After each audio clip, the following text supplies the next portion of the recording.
राज्यभर शेतकऱ्यांमध्ये असंतोष आहे, महिलांमध्ये एक असुरक्षिततेची भावना आहे, बेकार आहेत ते सुद्धा असेच आहेत, महागाई वाढते, या सगळ्या गोष्टी लक्षात घेतल्यानंतर प्रत्यक्ष चित्र दिसत होतं.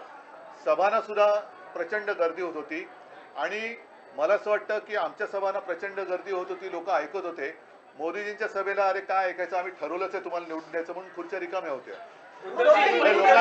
लोकांचं मत असो, मला असं वाटतं, मी बोलू का तुम्ही बोलता?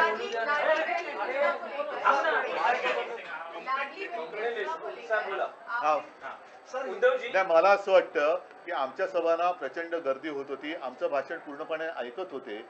मोदींच्या आणि अमित शहाना तर नंतर सभा घेण्याची गरज लागली नाही, कारण लोक म्हणत होते तुमचं ऐकायची गरजच नाही, आम्ही तुम्हाला मत द्यायचं ठरवलंच आहे, म्हणून त्यांच्या खुर्च्या रिकाम्या पडलेल्या होत्या.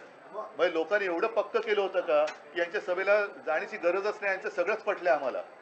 म्हणजे रिकाम्या सभांचे व्हिडिओ फोटो सगळे येत होते, त्यांचं भाषण चालू असताना लोक सभा सोडून जात होते. मग हे लोक अर्धवट भाषणं त्यांची ऐकून मतं ठरवत होती का, हा एक संशोधनाचा विषय. मतदानाची टक्केवारी जी आहे ती मध्यरात्री घोषित करण्यात आली, उशिरा घोषित करण्यात आली, यामध्ये काय वाटतं का तुम्हाला? आता याच्यामध्ये नेमकं खरं काय ते आपले सगळ्यांचे 17C फॉर्म हे राज्यभर तपासल्यानंतर कळेल की त्या 17C फॉर्म मध्ये मतदान किती झालेलं, त्याच्यानंतर टक्केवारी वाढली असेल तर गफलत आहे. जागा आणि दुसऱ्या बाजूला माहीम असेल, वरळी असेल, वांद्रे पूर्व या राखलेल्या जागा, यावर तुमची काय प्रतिक्रिया? राखलेल्या जागा आम्ही राखलेल्या आहेत आणि हरलेल्या जागा आम्ही हरलेलो. विशेषतः माहीम ही जी जागा होती, महाराष्ट्राचं लक्ष होतं, आमचीच जिंकलेली जागा होती ना, ती राखली आम्ही. धारावी के टेंडर को लेकर आप लोगों ने काफी विरोध किया था, लेकिन अब राज्य में इनकी सरकार बनने जा रही है, अब धारावी को लेकर आगे क्या कुछ करें? पहले धारावी के बारे में यूएस गवर्नमेंट क्या भूमिका लेती है वो देखनी पड़ेगी. ठीक है, मला असं वाटतं